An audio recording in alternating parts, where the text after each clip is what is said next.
দেখো, প্রকৃতি আমাদের জন্য খুব ইম্পর্টেন্ট, কারণ কিছুদিন আগেই আমরা দেখেছি যে প্রকৃতি যখন বিরূপ হয় তখন কি হয়, মানে সেই প্রকৃতি সবসময় আমাদের সেটা জানান দিয়ে যায়। কিছুদিন আগে আমরা সুনামি দেখেছি, আমরা কোভিড দেখেছি, তো অনেক কিছু মানে প্রকৃতির উপর যা যা হয় সেটার একটা রেপারকাশন থাকে। তাই জন্য প্রকৃতিকে বাঁচানো, বা যেখানে আমরা থাকি, প্রকৃতি হচ্ছে আমাদের মায়ের মতো, তো আমরা যেখানে থাকি তো সেই জায়গাটাকে আমরা যদি আরও সুন্দরভাবে প্রোটেক্ট করতে পারি, গ্রিনারিটাকে আর একটু যদি আমরা বাড়াতে পারি, তাহলে কিন্তু সেটা আমাদের জন্য অনেক ব্রিদিং স্পেস তৈরি করবে। আর নেচারের সঙ্গে যদি আমরা থাকি সেটা অনেক হেলদি, তাতে যেই অক্সিজেনটা আমরা পাই বা নিঃশ্বাস প্রশ্বাসের যেই জায়গাটা আমরা আমাদের নিজেদের শরীরের জন্য সেটা ভালো, কারণ এমনিতেই এত পলিউশন, এত কংক্রিটের জঙ্গল, সেখানে যদি সব গ্রিনারি আমাদের জীবন থেকে চলে যায় তাহলে সেটা খুব একটা হেলদি ব্যাপার না, এনভায়রনমেন্টের জন্য না, মানুষের ফিজিক্যাল হেলথের জন্যও না। আর তার সাথে সাথে আজকে আমাদের আরও স্পেশাল একটা মুহূর্ত, যে আজকে আমি আর ইন্দ্রনীল দুজনেই আছি, আমাদের নতুন ছবি আসছে 11ই এপ্রিল, পুরাতন, এবং সেইটাও একটা খুব মানে পুরনো একটা মানে প্রথার কথা বলে, যেটা হচ্ছে যে পুরনো সব কিছুই আমাদের কাছে সনাতন। তাই জন্য মানে নেচার আমাদের সব থেকে বেশি পুরনো, সেটা হচ্ছে প্রকৃতির সঙ্গেই আমরা একসাথে আমাদের জীবনটা দেখেছি, আর প্রকৃতির উপরেই আমরা জন্মেছি। তো সেই প্রাকৃতিক প্রকৃতিটা ইজ ভেরি ইম্পর্টেন্ট। আর প্রকৃতি হচ্ছে আমাদের মা, তো ফলে যেহেতু প্রকৃতি আমাদের মা, এই গল্পটাও মা আর মেয়েকে কেন্দ্র করে, এবং তো সেই জন্য মায়ের কাছে সব সম্পর্কগুলো কীরকম, মা কীভাবে সবাইকে আপন করে, এবং একটা পুরনো বাড়ির প্রতিও আমাদের যে টান থাকে, নিজের বাড়ি জায়গা প্রকৃতির প্রতি যেই টানটা থাকে, সেটাও কিন্তু এই পুরাতনের ভেতর দিয়ে আমরা পাবো।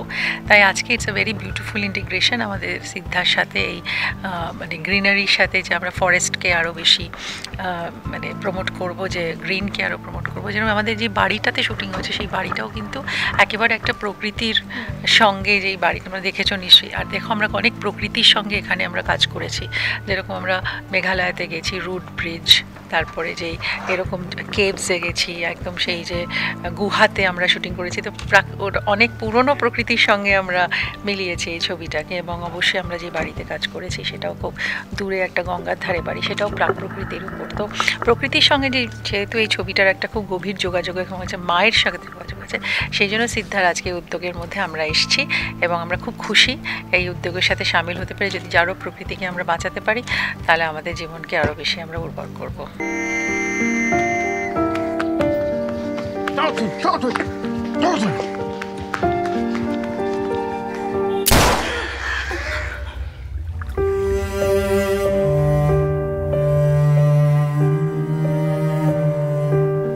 সেটা নিয়ে মানে আমার আর ঋতুর তো অনেকগুলো কাজ একসঙ্গে হয়ে গেছে আগে, কিন্তু এই পুরাতনে ডেফিনেটলি আমাদেরকে এটা নতুনভাবে পাবে। আর আমরা ভীষণ খুশি, ভীষণ প্রাউড এই ছবিটার পার্ট হয়ে। আর আশা করি যে, মনে তো হচ্ছে যে ভালোই হয়েছে কাজটা আমাদের। সো দর্শক ডেফিনেটলি একটা নতুন ইন্দ্রনীল সেনগুপ্ত আর ঋতুপর্ণা সেনগুপ্ত জুটিকে দেখতে পারবে। আর এটার মধ্যে শর্মিলা ঠাকুর তো রয়েছেন, বিগেস্ট ড্রয়িং পয়েন্ট। সো একটা খুব সুন্দর গল্প, ভালো ছবি। অ্যান্ড আজ এখানে সিদ্ধার এই ইভেন্টে এসে আমাদের খুব ভালো লাগছে। আর আমি কি বলবো, ঋতু অনেকটা বলেছে, ঋতুর থেকে শিখতে হবে। আমার যেটা মনে হলো যে এটাই আমরা একটা অনেকটা কত মানে তুমি কি এখন ভেবেছো এগুলো সব?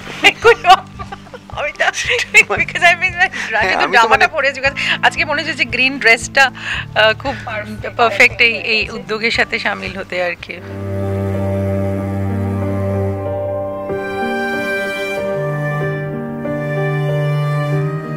আমাদের জীবনে প্রত্যেক দিনই স্মৃতি তৈরি হয়, এবং যে দিনটা চলে গেলে সেটা স্মৃতি হয়ে থাকে।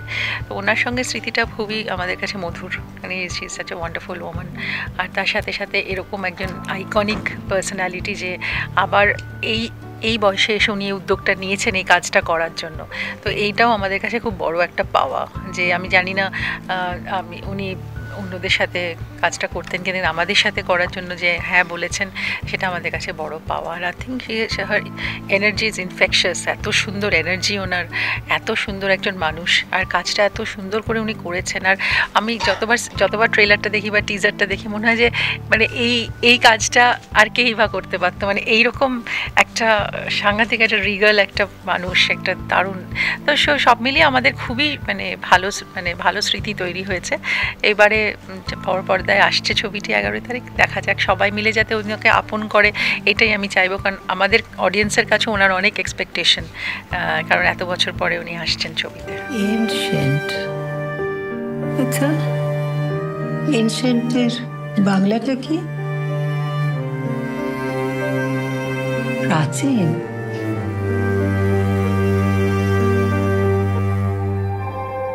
আসলে সিদ্ধার্থ ইনিশিয়েটিভ না নিলে হয়তো আজকে প্রোগ্রামটা হতো না, এত কিছু জানতে পারতাম না। এই সমস্ত এক্সপার্টস যারা এসছেন, ফরেস্ট অফিসার্স, কত কিছু আমাদের অজানা, যেগুলো আমাদের দরকার জানা, যেটা আমি তখনও বললাম এখনও বলছি, ছোটোবেলার থেকেই সমস্ত বাচ্চাদের আমাদের পৃথিবীটাকে বাঁচানোর জন্য যা যা করা উচিত সেগুলো শুধু বইয়ে পড়ালে হবে না, প্র্যাকটিক্যাল এক্সপিরিয়েন্সগুলো ওদের করাতে হবে, তবেই ওরা সত্যিকারে ফিল করবে। বোঝা একটা জিনিস আর ফিল করার একটা জিনিস।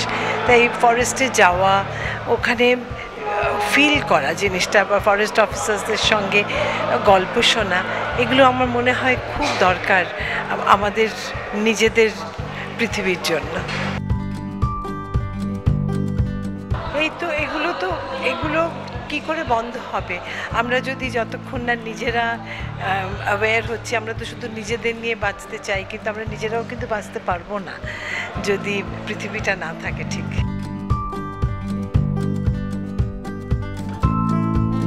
টলিউড ফোকাস কলকাতা চ্যানেলটি আপনাদের ভালো লেগে থাকলে লাইক করুন, সাবস্ক্রাইব করুন এবং আপনাদের পছন্দের ভিডিওটি অবশ্যই শেয়ার করুন। Tollywood focus Kolkata.